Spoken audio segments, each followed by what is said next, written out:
How's it going? I'm Matt from Bethesda, and we're here with Bethesda Game Studios. These guys have actually all worked on the game, the Fallout series, for over 10 years together. We've got the art director, Istvan Pele. Hello. Lead producer, Jeff Gardner. Hello. Lead writer, Emil Pagliarulo.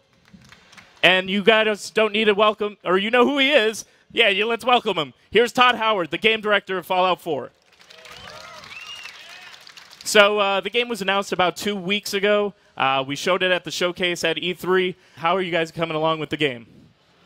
Great. You know, we're where we need to be. There's a lot to do yet. We build really big games, but you know, we make the games that we want to play, and it's a blast to play, and we're really excited to get it out to everybody. You know, and the joke that when you tell someone you're a video game developer and, oh, you play games all day, you know, no. So 3.5 years, you're not playing games all day, you're making them. But now it's sort of the part of the project where you are playing the game all day, trying to, you know, play it and test it and fix it and get it where it's supposed to be. So I've played the game probably 400 hours, and I'm still finding stuff that I haven't seen yet. Surprises. Yeah, this is my favorite part of the project. This is when it all starts coming together. It's clicking. So much fun. We're having a blast. I think that's one thing people don't realize is they think like that we know everything in the game. Like you think like I would know everything in the game. I actually don't. Because we have a studio that's worked together for a long time. I know most of the stuff in the game, but like I'll be playing the game and run into something and be like, who built this? What is this? Because it's so big. And then, you know, I think collectively we all know everything in the game, but usually we'll ask each other. What do you really think makes this feel like a new Fallout since the last one you put out? I think, you know, for every game, we step back and we look at, not as a sequel, but like what makes this Fallout? What is the essence of Fallout? So, you know, this is something where we step back and we're constantly reinventing things. And so this is a whole new take, a whole new vision. Well, I grew up in Boston, so for me, the Fallout 4 has an entirely different meaning. You know, it has a very personal connection to me. It has a lot of different tones through the world because it can be very scary, and then it can get kind of, at times, almost B-movie goofy, but it all kind of works together. In Fallout 3, I think the people who live in that world are very cognizant of they're in this destroyed world, you know? And so we looked at that again and tried to think, well, what if, you know, it's not so much about the past. You know, this is what they know. This is their world. So there's a little bit of, you know, there's a post-apocalypse in a destroyed world, but there's a glimmer of hope sometimes too, because there are people that are getting on with their lives. And how do you look at that too? And how does that, you know, inform the different stories in the world? So Istvan, when the team was finishing up Skyrim in 2011, you were actually putting stuff in the world already. What was that like, kind of being the first guy on the front line? Yeah, it was pretty cool. I mean, I went straight into this game right after Fallout 3 was finished, and after we had finished all the DLC. So I was still very much fresh on just having completed that project and deciding, like, all right, what do we want to do this time that's different? We want to keep things fresh. We don't want to repeat ourselves. Fallout 3 had a very distinct visual style. It kind of, you know, you look at a screenshot, a video from it, you can easily identify it. But this time we kind of went back and sort of looked at it, and a lot of it for me was, okay, what is Fallout? Look back at Fallout 1. Like, what are some of the vibes you want to sort of carry over? So we looked at, you know, introducing more color, more variety in the world. There isn't sort of a tonal grading over the whole game visually this time. You look back at original games, the vibrancy of the vault suit, that color blue, the way it pops on screen, these color We had accents. a lot of blue debates. Yeah. Very specific. A lot of color green debates. How blue is your game? How blue is blue? That isn't bright green. It's more. Yeah. Yeah. The exact color green for the interface, all those little details. So it's going back and trying to find what the essence of the original game was, and trying to keep it fresh, trying to do something new. Do you remember what the first thing you did for the project was? Yeah, I think originally, you know, for one of the things we want to do with this game is really look at doing a post-apocalyptic city, Boston, trying to doing a really dense, realistic, large city. This is going to be one of our most richly detailed and dense environments that we've ever done. So a lot of it was for me looking at doing a small vertical slice. What's that going to feel like? Introducing new elements we haven't seen much of before, more verticality in the environments. And we had a lot of conversations early on too with the environment and the location to be recognizable, right? And DC is easy. You know, you've got the Washington Monument, the Capitol building, and so that was part of was talking about, you know, what is it visually about Boston that stands out too, that separates it from another city? You know, red brick streets and a lot of, you know, classic architecture. That sort of Fenway Park, that stuck out a lot to yeah, us. Fenway We Park. got to get Fenway in there in the right way. Yeah. When did you guys kind of get to the decision that was going to be the next Fallout location? We debated for a while. We had some seeds in Fallout 3, and we felt that Boston was kind of the right. It's got the right mix of like American history mixed with high tech. It's very good for Fallout. Plus, it doesn't hurt that Emil grew up there, so you know he could talk more about it. Yeah, well, I remember the conversation with I remember the moment actually when we decided the game would be in Boston. It was Todd and Istvan and I in Istvan's office, and they were talking, and I'm thinking in my head like, are they going towards Boston? This is what I'm hearing. Like we're all sort of talking And about he didn't want to oversell it. Yeah, that's the thing. Like I didn't want to be like, yeah, let's put the game in Boston. And so we finally decided let's set it in Boston. And Todd just turns to me and says, "Is that okay with you?" And I'm like, "All right, now we're talking."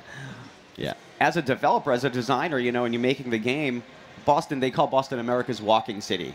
And so there's a lot. You can fly into Logan Airport and you go downtown Boston. You can see a lot in a very short amount of time. And so I'm walking around in the game and I've gotten homesick. I'm like, this reminds me exactly like, oh, this is here. Does it look the same? Ouch. Yeah. My house is in the game, destroyed. So Wow. single tier.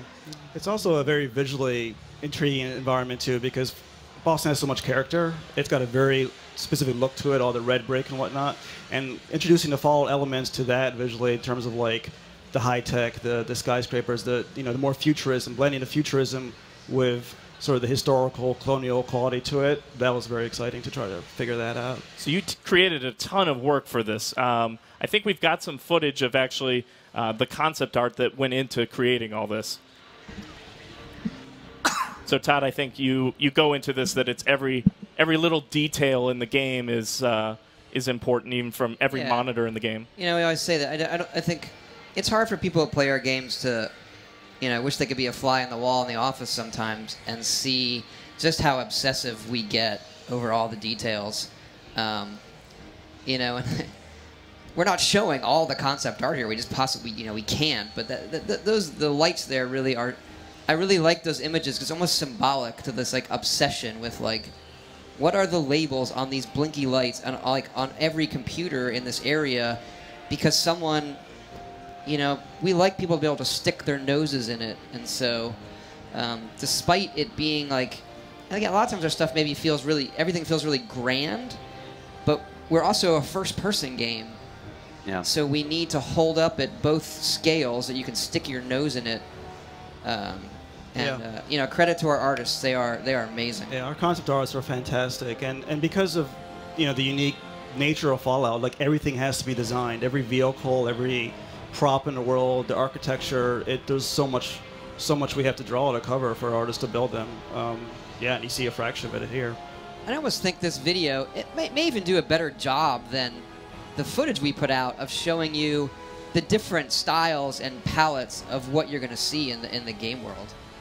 We actually go back to some of these environments after we built them, paint them over again, and then redo them in the game just to make sure everything's perfect. The lighting and the shadow and how everything interplays. Yeah, early on, there were one or two concepts that I think the artists riffed on, just coming up with I think like a city street, and we were like, well, could we actually do that in the game? And we hadn't. It wasn't the way we built spaces before, and we actually ended up changing our process a little bit to make some of these doing architecture like that and showing destruction in a different way.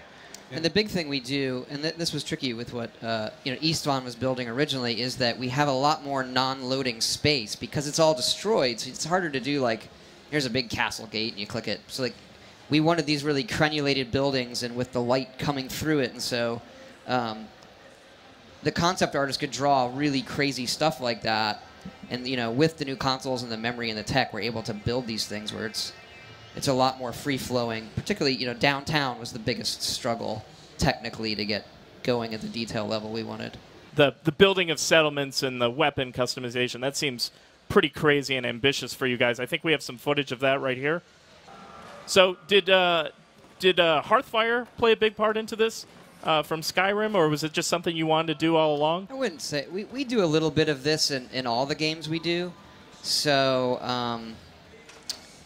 when Hearthfire was being made, we knew we were doing this, but it wasn't. I wouldn't say one had anything to do with the other. It's just this one is completely. It's a completely different animal. So this really became like we'd like to do it. Can we even do it? And I think the inspirations are pretty clear here. Things like Minecraft and other games that we like, and that we could do it really well in a world like Fallout. And I remember discussions actually because Jeff and Todd and our kids were playing Minecraft around the same time, so we would have these discussions about like what are our kids playing, what are they creating, and yeah, Terraria was another one. Yeah, right. Where people will come to your, and one of our artists made that. I just thought it was so awesome. It's like we got to put that in the video. Like that's not. He built that, and then set up all the. You can set up the wires and control them. One of the things we don't show because it's, we couldn't get in the video is he made a music player too. Like you can make things that play audio tunes and then plug the terminal in and adjust the pitch, and so. That's the visual programming kind of being able to do that, or how's that work? Yeah, because we have terminals in Fallout, we can kind of get away with like pseudo scripting without you getting in and modding and scripting, because you can build a terminal and then access everything on it.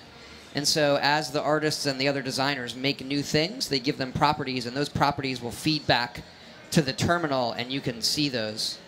So like, it works well in the game, but we're more excited to like get it out to everybody and then see what they make with it. Because you look at what people do with Minecraft, just with basic timers and switches and redstone, it's bonkers.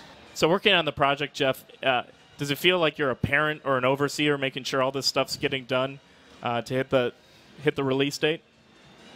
In some regards, I have 5 children, so it's not nearly as difficult as that, honestly. But one's enough for me right now. Yeah. They're wonderful. But like I said, we are blessed to work with some of the best professionals in this industry. We're still sort of a scrappy team in a way. We're just over 100 people, not nearly as big as some of the other studios. So we're able to really have great rapport, an individual rapport with most, all our developers, and really get like this great, I hate the word synergy, but that's what it is, going between different departments. And we empower people to do what they love when they come to our work, and they're really like, what can you contribute today? It's not like we hand them a task sheet or anything along those lines.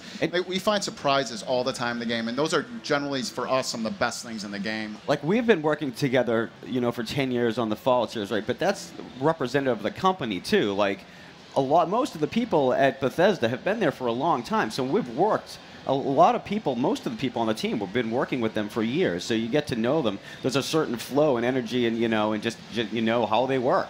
And how to communicate effectively with them. And people see the end result of what we do, but we're coming to the office for 4 years, and so we spend a lot of time together. And that's, I think our creative energies together, everybody in the team, that really shows through in the game.